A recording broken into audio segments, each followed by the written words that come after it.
My name is Liam, and for the past 2 years, my life had been curated to a state of beige perfection. At 34, I was an operations supervisor for a logistics firm, a title that sounds both important and profoundly dull, which suited me just fine. I managed schedules, optimized routes, and solved problems that involved barcodes and forklifts. My apartment was a testament to this philosophy. Clean, orderly, and aggressively neutral. Gray couch, white walls, a single, non-controversial landscape painting I bought at a home goods store. It was a life built on the principle of minimal disturbance. This quiet resignation was a fortress I'd built after Chloe left. Our relationship hadn't ended with a bang, but with a sigh. A long, drawn-out exhalation of disappointment. "You're just so predictable, Liam," she'd said, the words delivered not with malice, but with a weary sort of pity. "You're safe. I thought that's what I wanted, but I think I need more and more." The word echoed in the quiet of my meticulously organized life. I hadn't fought her on it. How do you argue against the accusation of being yourself? She was right. I was predictable. I found comfort in routine, a quiet satisfaction in a day that went exactly as planned. I was the human equivalent of a well-maintained sedan, reliable, efficient, and utterly devoid of excitement. So I let her go find her more, and I doubled down on my safe. I settled. It wasn't happiness, but it was the absence of pain, and for a long time, that felt like enough. Then, she moved in across the hall. The disturbance began not with a person, but with a piece of furniture. An armoire. It was a behemoth, a monstrous thing of dark, carved wood that looked like it had been stolen from a Gothic cathedral.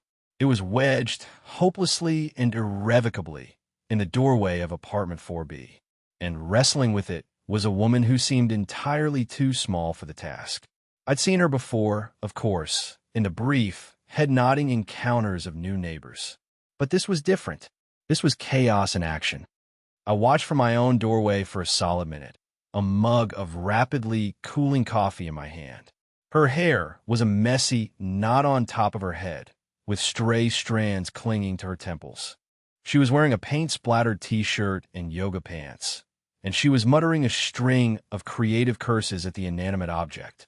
"You stubborn, oversized coffin," she grunted, giving it a shove that moved it approximately 0 inches. "I swear, if you weren't my grandmother's, I'd take a chainsaw to you." The armoire, in response, settled more firmly into the doorframe, groaning in protest.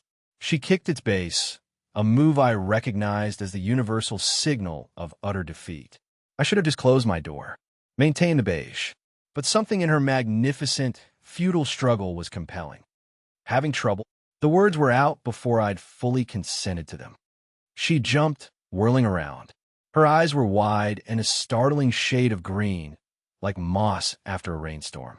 For a second, she looked mortified, caught in her private war with the wardrobe.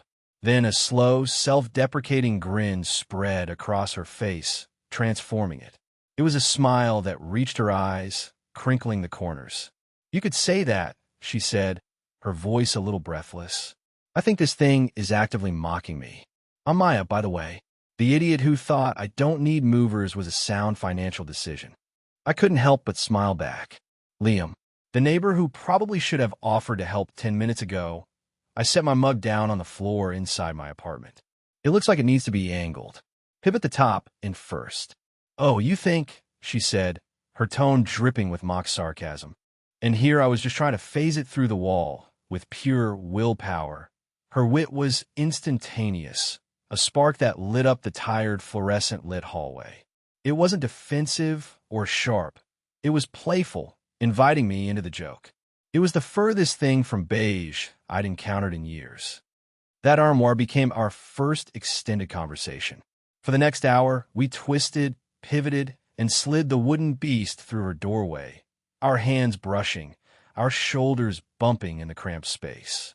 I learned that she was a graphic designer who worked from home, that the armoire was a family heirloom she both loved and loathed, and that her sense of humor was her primary coping mechanism for just about everything. I found myself talking more than I usually did, explaining the physics of leverage with a seriousness that made her laugh.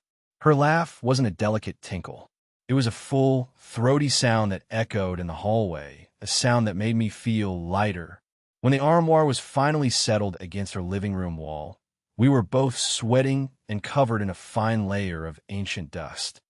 "I owe you," she said, collapsing onto a pile of bubble wrap. "Big time. My kingdom for a cold drink." "I'd settle for a bottle of water," I said, leaning against the doorframe, trying to catch my breath. "I can do better than that," she declared, her eyes lighting up. "I have no furniture, my Wi-Fi isn't set up, and I think my cat is hiding a box somewhere. But I did have the foresight to order a truly obscene amount of pizza." She gestured to several large, flat boxes stacked on her kitchen counter. "Consider it payment." And a formal apology from Gertrude. "Gertrude, the armoire," she said, as if it were the most obvious thing in the world. She's a cranky old lady. We ate pizza sitting on the hardwood floor of her living room, surrounded by a chaotic landscape of cardboard boxes. The setting sun cast long shadows through the bare windows, painting the walls in hues of orange and gold. It was messy and unplanned and completely outside the rigid lines of my normal life. Maya talked about her work, her designs, the clients who drove her crazy, and the projects that she loved. She asked me about my job, and when I gave her the usual, sanitized description, she tilted her head. "So, you're the guy who makes sure the entire world doesn't fall apart?" she asked, a small smile playing on her lips. I blinked. "I guess that's one way to put it. I mostly just make sure packages get from point A to point B on time." "No," she insisted, pointing a slice of pepperoni at me. "It's more than that. You're a problem solver, a logistics wizard. You see the whole system, not just the pieces. I bet you're the calmest person in the room when everything goes wrong." No one had ever described my job like that. Chloe had called it boring, my parents called it stable, Maya called it wizardry. I felt a strange warmth spread through my chest, a feeling so unfamiliar I couldn't immediately place it. It was the feeling of being seen, not as a predictable, safe option, but as someone competent and necessary. The feeling was nice. It was more than nice. It was terrifying. The weeks that followed settled into a new kind of routine, one that was far from beige. We fell into an easy, neighborly rhythm. Morning coffees shared in the hallway as we collected our mail, borrowing things from each other. A cup of sugar from her, a Phillips head screwdriver for me. Sometimes, I'd come home from work to find a plate of something she'd baked left outside my door with a sticky note that said, "Stress baking. You're my only hope." I'd return the plate with a note of my own, usually a simple thank you, though I spent an inordinate amount of time trying to make my handwriting look casual and effortless. Our conversations were a collage of small things that, pieced together, created a picture of a life. I learned she hated cilantro, loved old black and white movies, and had a surprisingly deep knowledge of naval history. She learned that I secretly enjoyed building complex Lego sets, that I could fix almost anything that was broken, and that my quietness wasn't a sign of disinterest. She seemed to understand, without me ever having to say it, that I was just processing, listening. It was a comfortable, low-stakes friendship that was quickly becoming the brightest part of my day. I was careful not to want more. Wanting more was how you got hurt. Wanting more was what led to disappointed sighs and conversations about being predictable, so I kept it light. I kept it safe. Then came a knock on the door. It was a Thursday night, just after 9. It wasn't a polite tap. It was a frantic staccato rhythm that sounded like a cry for help. I opened the door to find Maya standing there, a look of pure, unadulterated panic on her face. She was dressed in a ridiculously fluffy bathrobe, and her hair was wrapped in a towel, turban style. "I need a massive favor," she said, the words tumbling out in a rush. "A life-altering, potentially soul-crushing favor. And you are my only hope." My first thought was that Gertrude the armoire had fallen over. "What's wrong?" "My sister's wedding is this Saturday," she explained, wringing her hands. "My date, who is a friend of a friend and a complete flake, just bailed." Text message. A text message with a sick face emoji. "Liam," she took a deep breath, her eyes pleading. "And Julian is going to be there." The name was unfamiliar, but the way she said it, a cocktail of dread and irritation. told me everything I needed to know. Julian, my ex, she groaned, burying her face in her hands for a moment. The condescending, I know what's best for you ex. We've been broken up for a year, but he still acts like he has some kind of claim on me. If I show up alone, he'll spend the entire night hovering, looking at me with that pathetic, wounded puppy expression he perfects. It'll be a nightmare. My sister will worry, my mom will start asking questions. I just need a buffer, a human shield. She finally looked up, her green eyes locking onto mine. The panic was still there, but now there was a glimmer of desperate hope. Please, Liam, will you come with me? Pretend to be my date? I'll pay for the tux rental. I'll buy you a steak dinner. I'll do your taxes. I'm surprisingly good at taxes. My brain, the logical problem-solving machine, started listing all the reasons this was a terrible idea. It was crossing a line. It was inviting complication into my beautifully simple, beige life. A fake date. It was the plot of a terrible romantic comedy.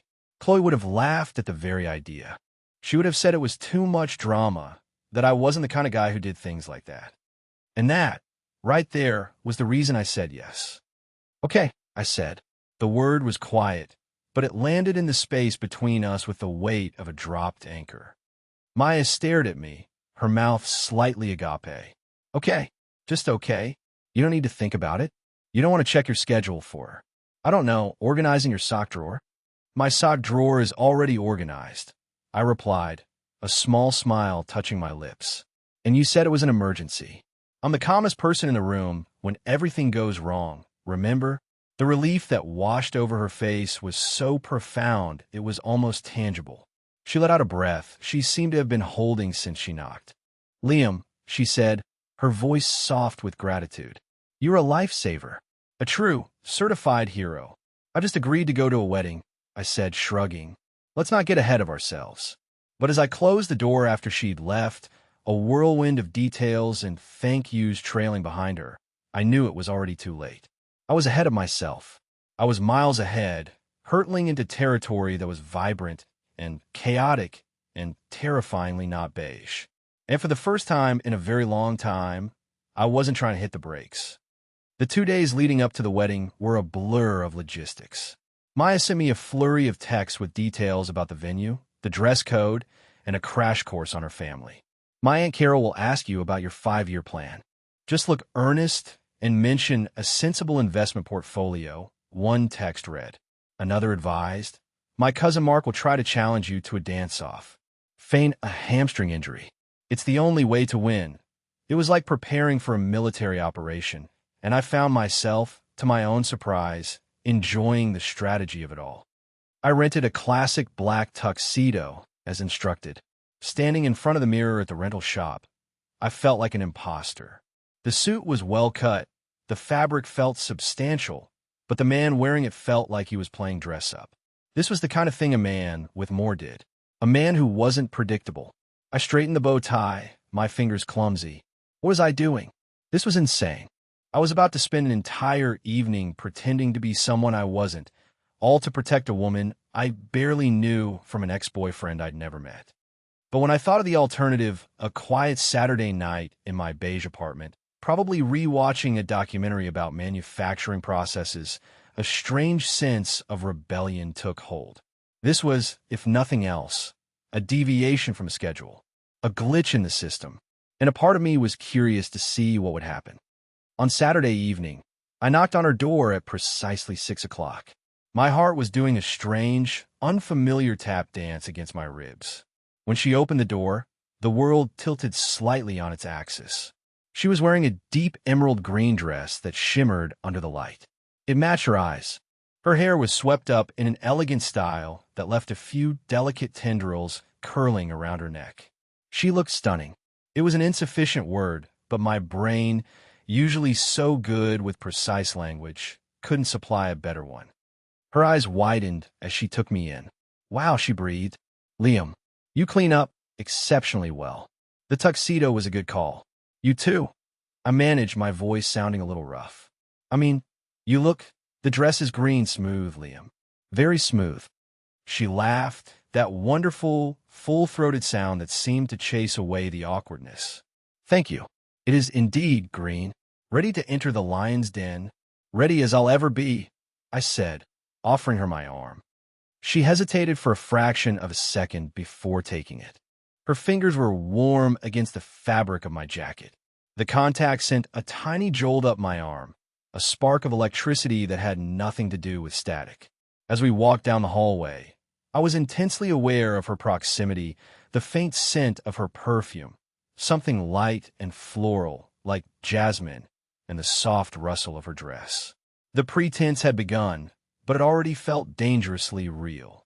The wedding venue was one of those sprawling, picturesque country clubs with manicured lawns and an imposing white-columned entrance. Inside, the air was thick with the scent of lilies and expensive champagne. It was a sea of pastel dresses and dark suits, a symphony of polite laughter and clinking glasses.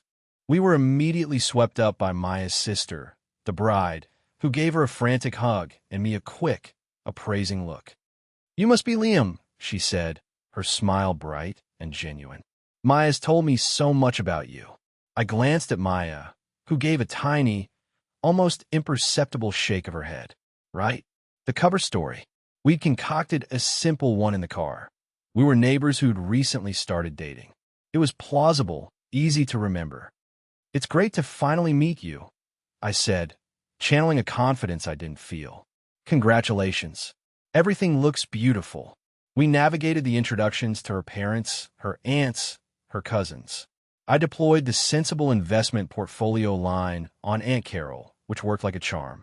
I kept a careful distance from Cousin Mark, mentally preparing my hamstring injury excuse. Through it all, Maya kept a light but constant touch on my arm, a silent signal of solidarity. It was a surprisingly effective anchor in the overwhelming tide of social interaction. And then I saw him. He was standing near the bar, holding a glass of whiskey, observing the room with an air of detached ownership. He was handsome in that sharp, angular way that always looks good in a suit. He looked like the kind of man who used the word summer as a verb. When his eyes landed on Maya, his expression shifted. A flicker of something possessive, followed by a cool, dismissive glance in my direction. That had to be Julian. "Enemy sighted, 10 o'clock, Maya murmured, her fingers tightening on my arm. "Prepare for engagement." He made his way towards us, his movements smooth and practiced. He had the easy confidence of a man who had never once doubted his place in the world. He ignored me completely at first, his focus entirely on Maya. "Maya," he said, his voice a low, intimate purr that set my teeth on edge. "You look incredible. That color has always been my favorite on you." He leaned in, as if to kiss her cheek, but she took a subtle step back, a masterful little maneuver that put me squarely between them. His eyes finally flicked to me, a lazy, condescending appraisal from head to toe. "And you are?" he asked, the question less a request for information and more challenge. "This is Liam," Maya said, her voice firm and bright. "Liam, this is Julian." I extended a hand. "Nice to meet you." He looked at my hand for a long moment before giving it a brief, limp shake. His grip was weak, a deliberate power play. "Liam," he repeated, tasting the name as if it were a cheap wine. "So, you're the neighbor." Maya mentioned she was trying to be more community-minded, he smiled, but it didn't reach his eyes. "It's sweet of you to help her out tonight. I know how much she hates coming to these things alone." The implication was clear. I was a favor. A prop. A placeholder until someone better came along.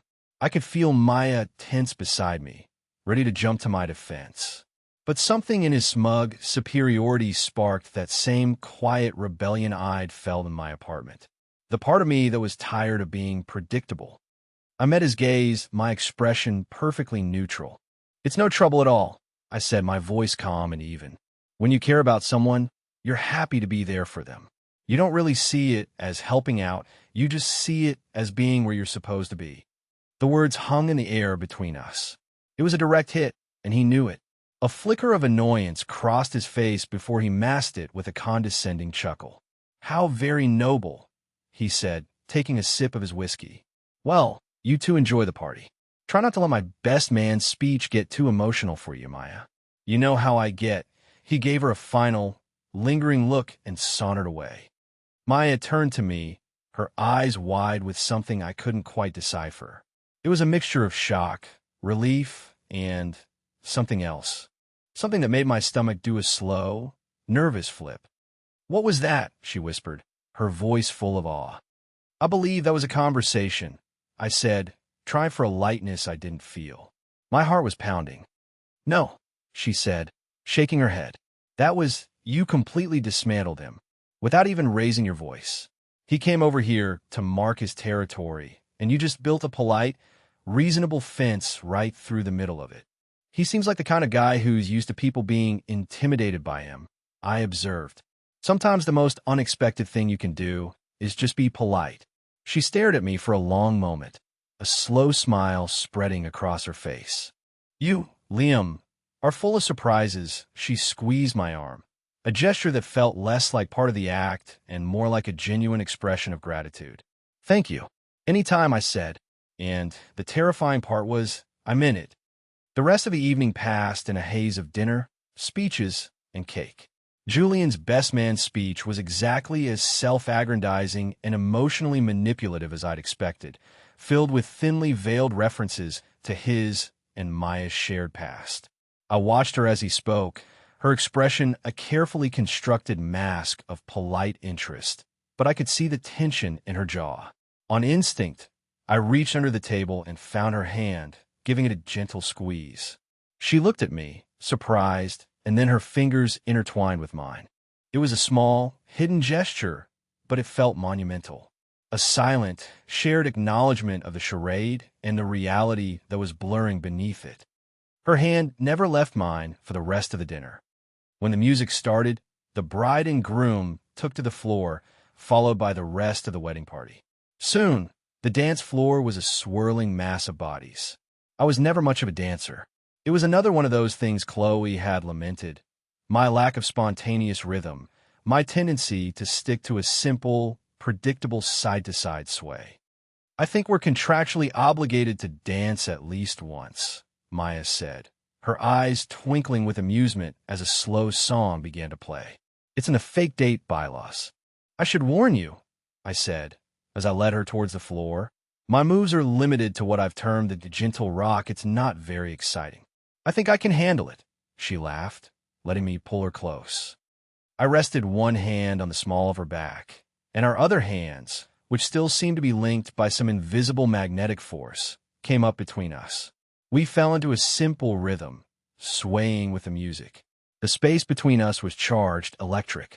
I could feel the warmth of her back through the thin fabric of her dress, count the steady rhythm of her breathing. She fit against me perfectly.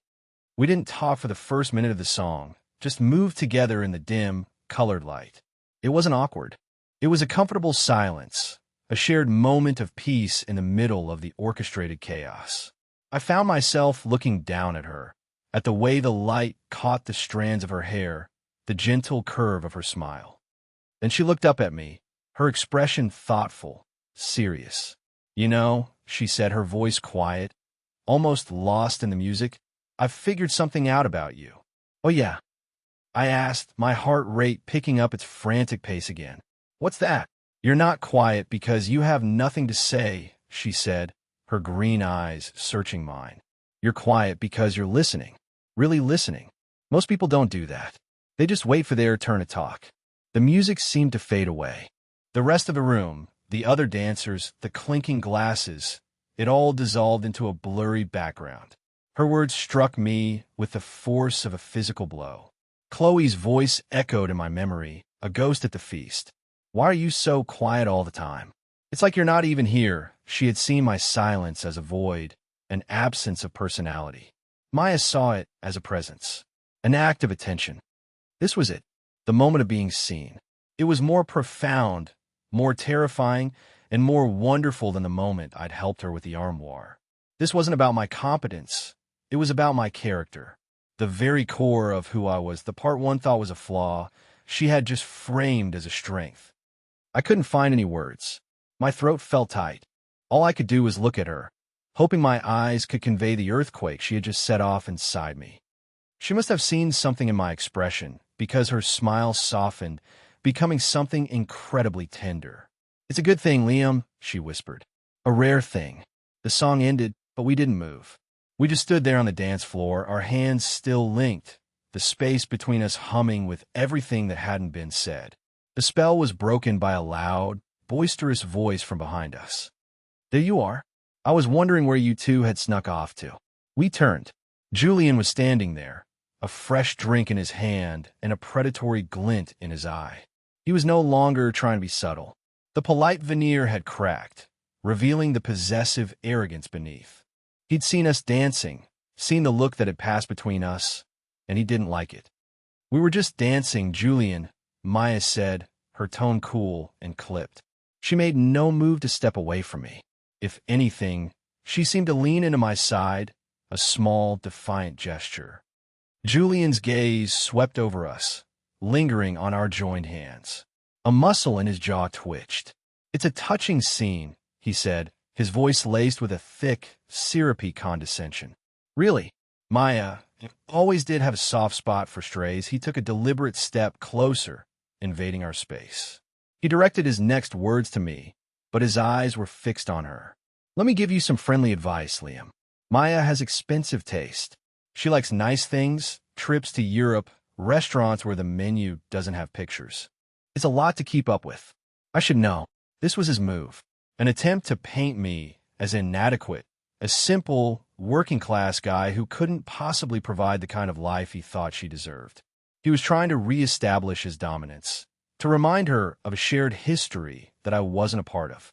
He was framing our connection as a temporary dalliance, a little bit of slumming it before she came back to her senses. "I'm sure it was a real struggle for you, Julian," I said, my voice dangerously quiet. My grip on Maya's hand tightened. I wasn't going to let him do this. I wasn't going to let him belittle her choices, or me, without a fight. This was no longer about pretending. This was about defending the woman who had, in the space of a single sentence, made me feel more understood than I had in years. "The point is," Julian continued, ignoring me, his focus still lasered in on Maya, "this is just a phase. You get scared of something real, so you find someone safe. Someone who won't challenge you. We've been through this before, haven't we?" That was it. The word. Safe. The same word Chloe had used as a reason to leave, Julian was now using as a weapon to wound. I felt a surge of cold, clear anger.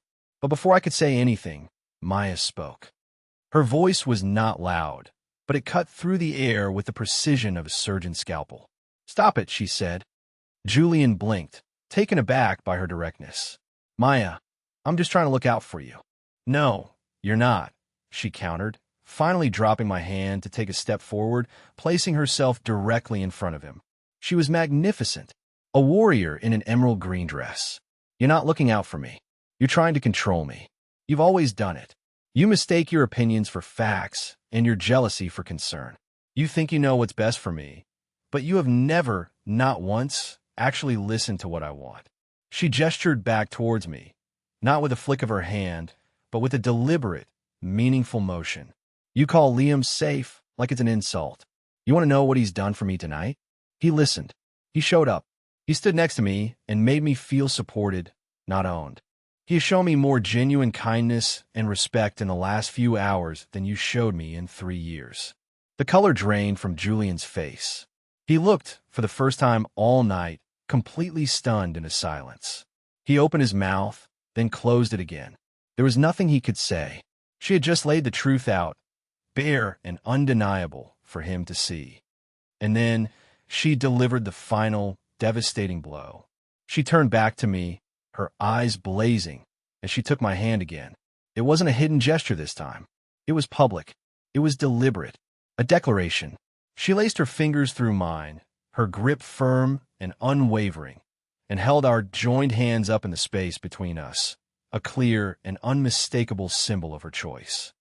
"We're done here, Julian," she said, her voice dropping to a low, final tone. "Go enjoy the rest of the wedding." Without waiting for a response, she turned and pulled me away, leading me off the dance floor and through the crowded reception hall. My mind was reeling. The air crackled around us, thick with the aftermath of the confrontation. Her hand in mine was a burning brand, a physical manifestation of the lines that had just been drawn, the pretenses that had been shattered. The fake part of our arrangement was dead and buried. What was left was something raw and real and utterly terrifying. She didn't stop until we were outside, pushing through a set of French doors into a secluded garden. The cool night air was a welcome shock after the stuffy heat of the reception. The music and laughter faded to a distant murmur, replaced by the gentle chirping of crickets and the soft rustle of leaves in the breeze. The garden was lit by strings of fairy lights woven through the branches of the trees, casting a soft, ethereal glow over everything. Maya finally let go of my hand and walked over to a stone bench, sinking down onto it. She wrapped her arms around herself, though the night wasn't particularly cold. I stood there for a moment, not knowing what to do, what to say. The silence stretched between us, filled with the echoes of her words. She had defended me. More than that, she had defended her choice to be with me, even if that choice had, until 10 minutes ago, been entirely fictional. "I'm sorry," she said finally, her voice small. She didn't look at me. She was staring at a rosebush, as if it held the answers to the universe. "For what?" I asked, walking over to stand in front of her. "You were incredible in there. I'm sorry for dragging you into that," she clarified, finally looking up at me. Her eyes were shimmering in the dim light. "That was a lot. You signed up to be a human shield, not to be the centerpiece of my unresolved relationship drama." "Hey," I said softly, sitting down on the bench beside her, leaving a careful few inches of space between us. I knew what I was signing up for. "You mentioned a condescending ex." He lived up to the description. A small, watery smile touched her lips. "He has a gift." We sat in silence again for a while, the universe seeming to shrink until it contained only this bench, these fairy lights, and the charged space between us. The stakes were clear now. The game was over. What happened next would be real. She looked down at her hands, which were twisting in her lap. Then she looked at my hand, resting on my knee. Slowly, as if testing the temperature of the water, she reached out and laid her hand on top of mine. Her touch was hesitant at first, then settled, warm and sure. "This," she said, her voice barely a whisper. She looked up from our joined hands, her gaze meeting mine, direct and unflinching. "This doesn't feel fake, Liam." It wasn't a question.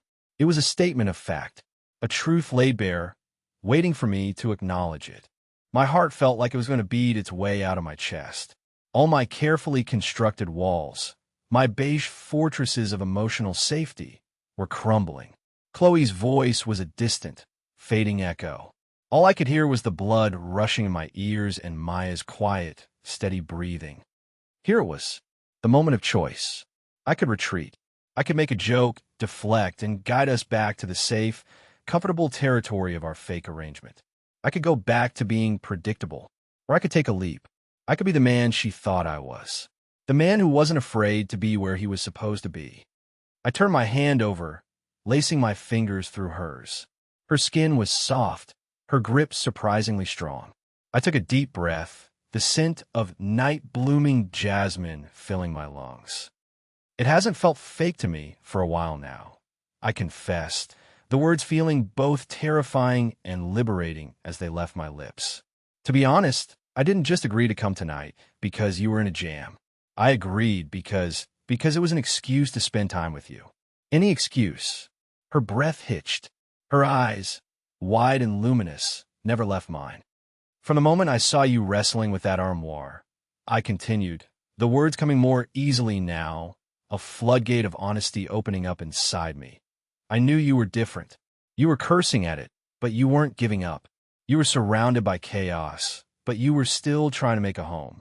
You're resilient, and you're funny, and you see things in people that they don't even see in themselves." I paused, needing to get this next part right. "You said Julian makes you feel owned. Chloe, my ex, she made me feel invisible, like I was just part of the furniture. But you make me feel seen. You make me feel less settled. You make me feel more alive than I have in a very, very long time." A single tear escaped her eye and traced a glittering path down her cheek. She didn't wipe it away.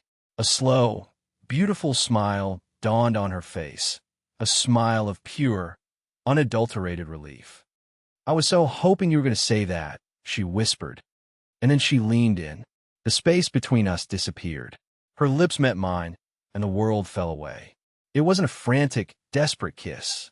It was soft and searching, and full of a profound, unspoken understanding.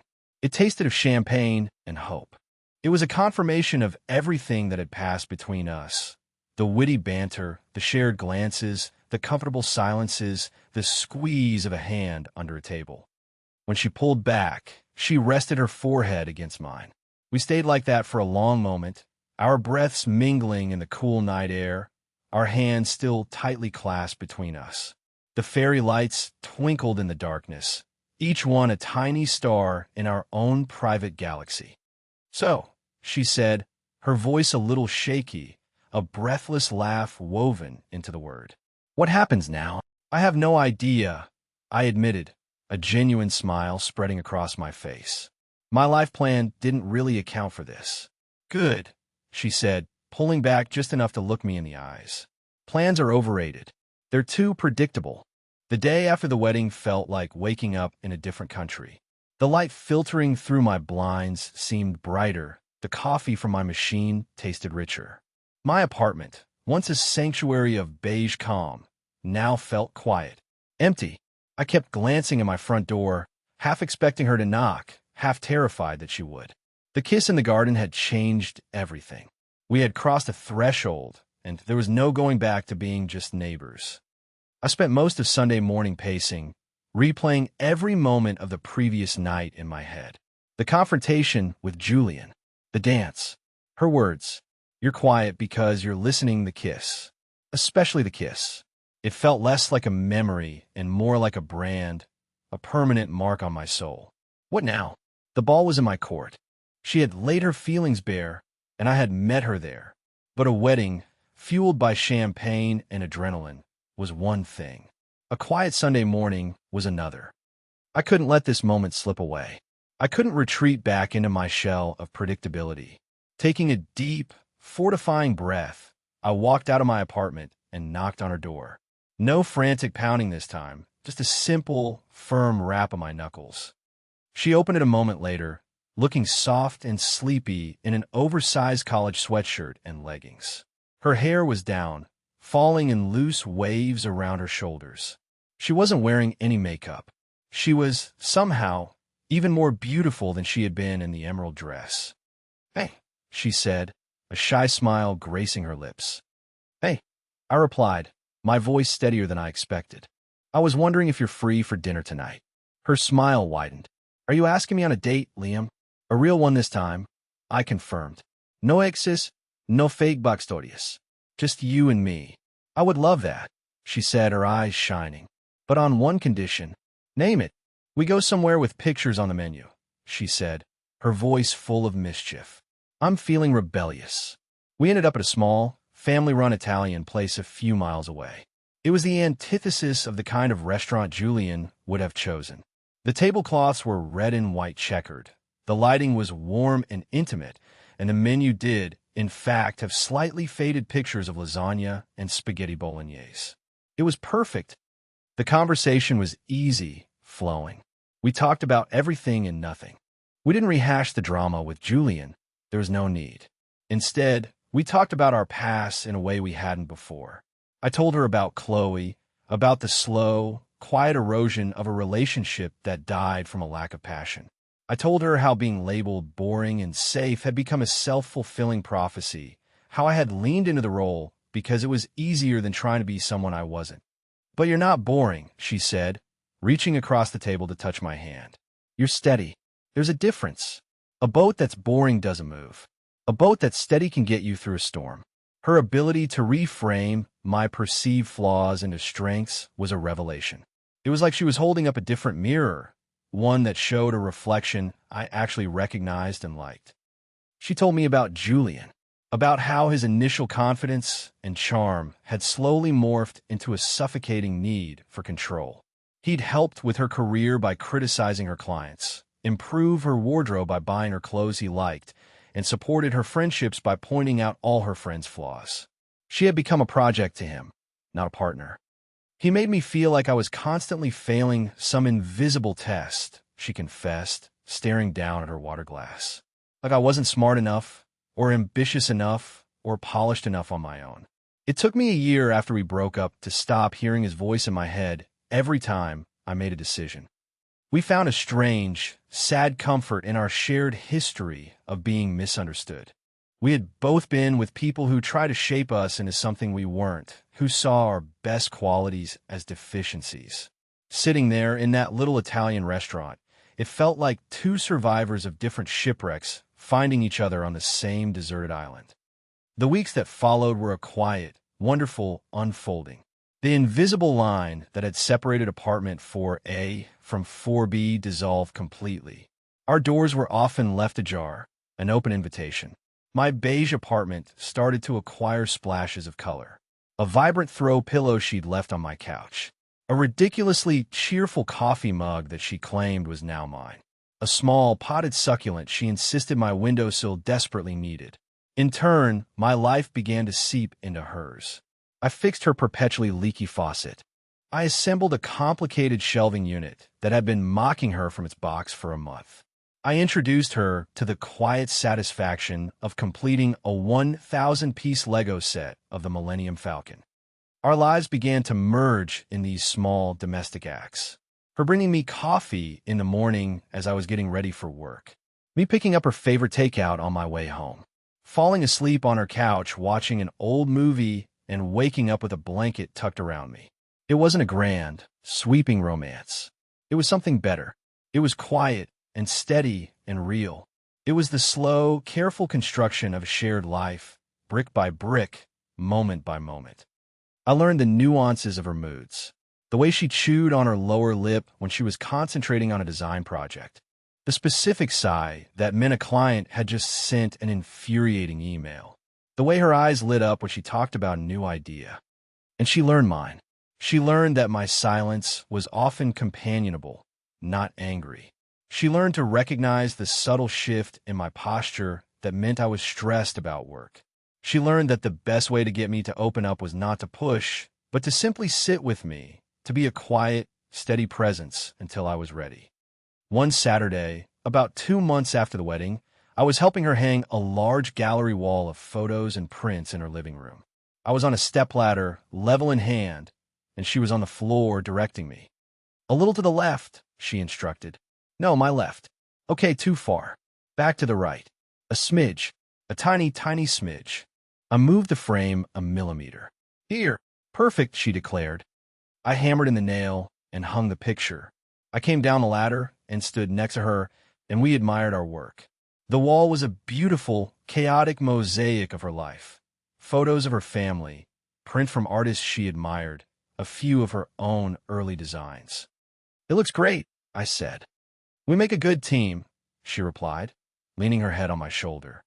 I wrapped an arm around her, pulling her close. We stood there for a long time, just looking at the wall. It felt like a metaphor for what we were building together. Something messy and colorful and full of history, but perfectly balanced. Something that, when you stood back and looked at it, just felt right. My life was no longer beige. It was a kaleidoscope of color and emotion and shared moments. It was unpredictable in the best possible way. I had spent years building a fortress to keep the world out, and all it took was one woman and one stubborn piece of furniture to tear it all down. And I had never been so grateful. 2 years. That's how long it had been since the wedding that wasn't a wedding, the date that wasn't a date. 2 years since my carefully constructed beige world had been gloriously and irrevocably shattered by a woman in a green dress. We lived in a new apartment now, one we'd chosen together. It was on the top floor of a converted warehouse, with high ceilings, huge windows, and exposed brick walls. It was a space big enough for her creative chaos and my need for order to coexist peacefully. Her design studio occupied one corner of the large living area, a vibrant mess of color swatches, sketchbooks, and half-empty coffee mugs. My collection of meticulously assembled Lego starships had its own dedicated shelf, a shrine to quiet focus. Gertrude, the infamous armoire, stood proudly against one wall, a grand old dame presiding over our shared life. I was still an operations supervisor, still solving problems with barcodes and forklifts. But I was different. The quiet confidence Maya had seen in me from the beginning had finally taken root. I spoke up more in meetings. I proposed new systems. I wasn't just the reliable, predictable guy anymore. I was the steady guy, the one who could see the whole picture, the one who could navigate the storm. Maya's design business was thriving. She'd landed a huge contract with a boutique hotel chain, and her work was getting noticed. She was brilliant, and watching her succeed, watching her passion and talent be recognized by the world, was one of the greatest joys of my life. I was her biggest fan, her sounding board, and the one who always made sure she ate a real meal when she was lost in the throes of a creative deadline. Today, we were getting ready for another wedding. A real one this time. It was for one of her college friends. I stood in our bedroom, fumbling with the unfamiliar knot of tie. Not a tuxedo bow tie this time, but a simple silk one, the same shade of emerald green as the dress she'd worn 2 years ago. She came up behind me, wrapping her arms around my waist and resting her chin on my shoulder. She was already dressed, this time in a deep blue gown that made her eyes look like the ocean. "Having trouble?" she asked, her voice soft against my ear. "Ties are not logical," I grumbled, pulling the knot apart for the third time. "They serve no practical purpose." She laughed, her warm breath on my neck sending a familiar, pleasant shiver down my spine. She reached around and took the two ends of the tie from my hands. Her fingers were deft and sure, looping and tucking the fabric with an easy grace. "There," she said, smoothing the finished knot against my chest. "Perfect." I turned in her arms to face her, resting my hands on her hips. "We make a good team," I said, echoing her words from that day we hung the gallery wall. "The best," she agreed, rising on her toes to kiss me. The kiss was no longer new and searching. It was deep and familiar and full of the easy intimacy that comes from sharing 2 years of your life with someone. It was waking up together and falling asleep together and navigating the messy, beautiful, everyday business of being a partnership. Later that evening, we were on the dance floor again. The venue was different, the music was different, the bride and groom were different, but the feeling was the same. A slow song was playing, and I held her close, my hand resting on the small of her back. I was no longer the stiff, awkward man performing the gentle rock. I was relaxed, comfortable, moving with a fluid ease that came from no longer being afraid. I swayed with her, laughing at something her friend yelled from a nearby table, dipping her dramatically at the end of a musical phrase. She laughed, her head thrown back, the sound bright and clear and full of joy. It was my favorite sound in the world. As the song drew to a close, she pulled me closer, her expression turning soft and a little nostalgic.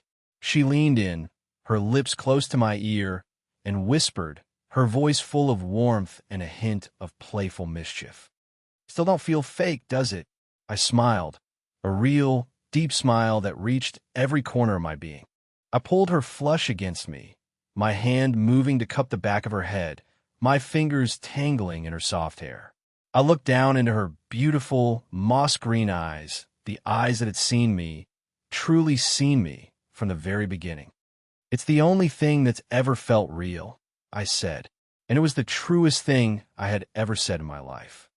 Have you ever done something that started out as a favor, but turned into the best decision of your life? Sometimes the most unexpected detours lead us exactly where we were always meant to be. Tell me your story in the comments. I'd love to hear it. If you like this one, leave a like, subscribe, and I'll see you in the next.